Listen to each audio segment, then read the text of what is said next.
134 inches. This is not a fuselage diameter. It is the width of a single fan disc. If you were to remove the cowling from the General Electric GE9X, you could park the entire fuselage of a Boeing 730. But across the Atlantic, in Derby, England, engineers at Rolls-Royce are not chasing size. They are chasing a different number, 27,000 revolutions per minute, the speed at which their intermediate pressure compressor spins. Two companies, two philosophies, one physics. Welcome to the absolute limit of propulsion engineering. This is Gridonix. To understand the violence contained within these machines, we must do more than look at them. We must become the air itself. We are going to trace the path of a single nitrogen molecule as it is accelerated from 0 to supersonic speeds. Compressed until it glows, and ignited in a firestorm hot enough to melt the very metal that contains it. We begin at the face, the intake. Stand before the GE9X. You are looking at 16 blades. They are not metal. They are fourth-generation carbon fiber composites. Under the microscope, you would see millions of carbon filaments laid out in precise ply orientations. They curve to capture air at a mass flow rate of over 3,000 pounds per second.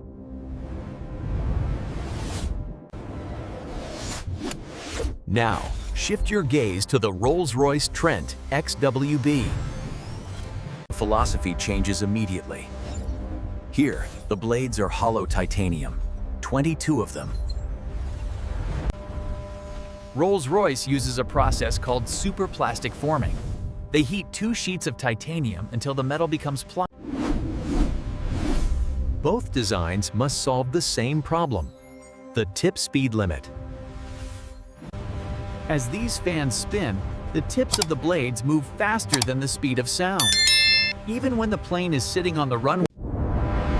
If you could see the air pressure visually, you would see shock waves. Violent, jagged discontinuities in pressure. The angle. GE fights this with sweep.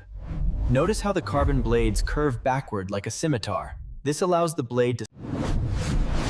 Rolls-Royce fights this with the three-shaft architecture. By disconnecting the fan from the compressors behind it, we are now pulled inside. The air molecule passes the fan and enters the bypass duct. Most of the air, but we are not going the easy way. We are going into the core. The low-pressure compressor.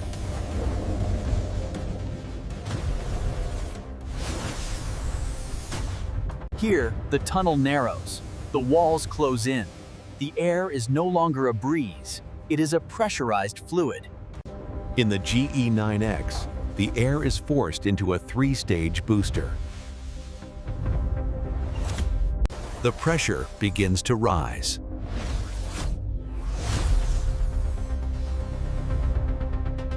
But in the Trent XWB, something unique happens. The air enters the intermediate pressure compressor, the IPC. This is the heart of the Rolls-Royce difference. In a standard American engine, you have two shafts, one for the fan and low-pressure system, one for the high-pressure core. But Rolls-Royce inserts a third shaft. A shaft inside a shaft, inside a shaft. Visualize the cross-section. The IPC spins in the opposite direction to the fan. This counter-rotation straightens the airflow. When air leaves a spinning fan, it is swirling. It has whirl velocity. If the next row of blades spins the same way, that air hits them at a shallow angle. It is inefficient. By spinning the next stage in reverse, the blades slam into the air head-on. The velocity triangles align perfectly. The relative velocity spikes. The pressure creates a wall. we move deeper. The high-pressure compressor.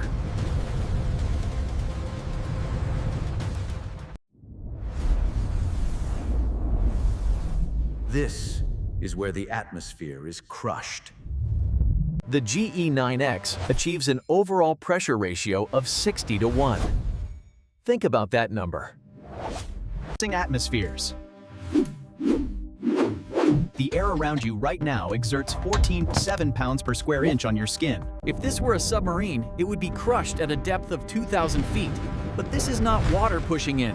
This is air pushing out. As the ideal gas law dictates, when you compress a gas, its temperature rises. We have not added a drop of fuel yet, but the air is now 700 degrees Celsius. It is glowing dull red. The distance between the spinning blade tips and the stationary casing is measured in thousandths of an inch. It is less than the width of a human hair. If the gap is too wide, the high-pressure air leaks back forward. This is tip leakage. It destroys the pressure ratio. If the gap is too narrow, the blades will rub against the casing during a hard landing or a high G turn. To solve this, both GE and Rolls-Royce use active clearance control. They pipe cool air from the outside of the engine. It is a breathing metal organism, expanding and contracting to hold the pressure.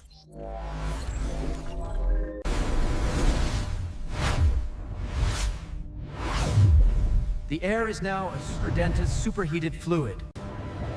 In TAPS 3, the fuel and air are pre-mixed in a cyclone before they ever enter the combustion chamber. When it ignites, it does not burn like a candle. It detonates. The temperature spikes instantly to 2,400 degrees Fahrenheit. This is the Cont.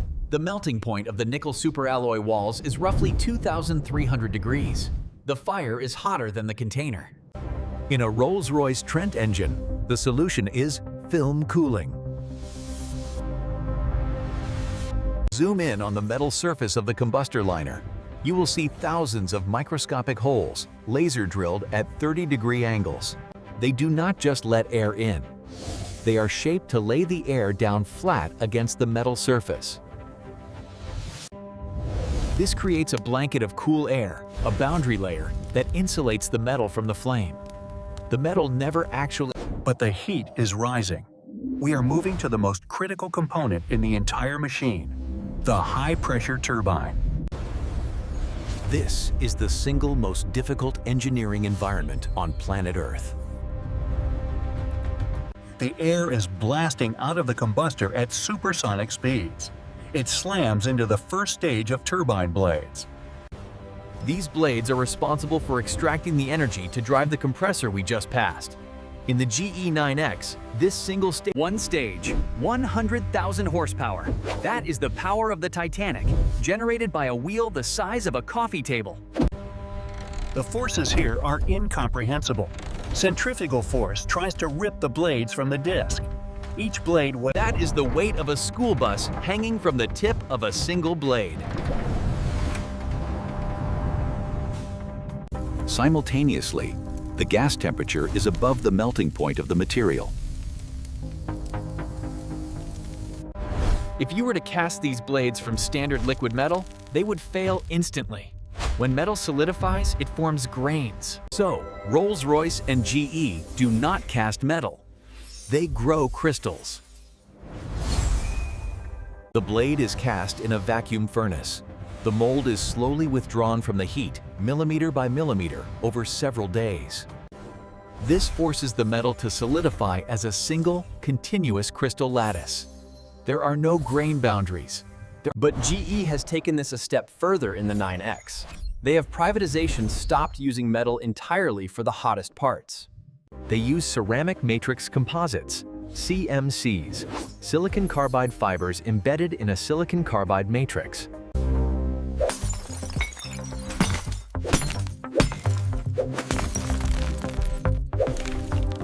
The result is a material that is 1/3 the weight of metal and can survive temperatures 500 degrees hotter.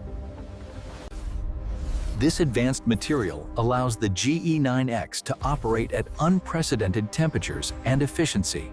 Because the CMC shrouds and nozzles do not need to be cooled as much, GE can stop bleeding valuable air from the compressor to cool them.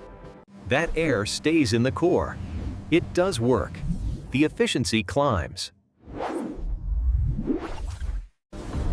We pass through the high-pressure turbine.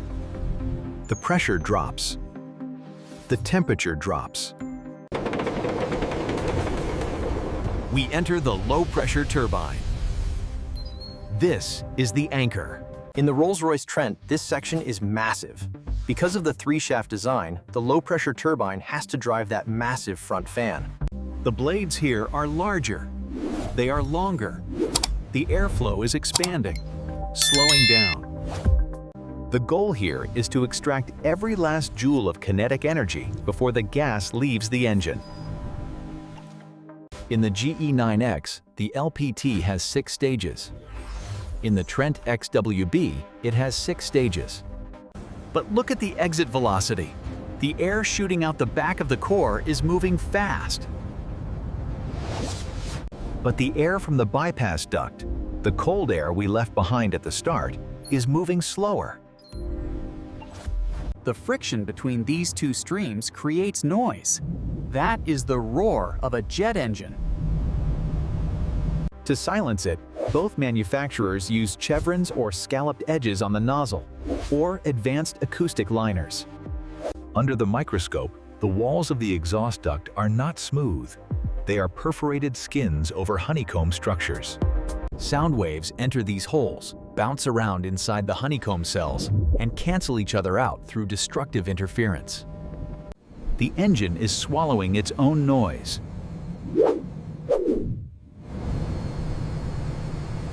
The air leaves the engine. It has done its work. It has pushed the aircraft forward with a force of 100,000 pounds. But the battle is not over. The limits are being redrawn as we speak. Rolls-Royce is preparing the UltraFan. This engine changes the architecture again. It introduces a gearbox between the fan and the turbine. Remember the conflict.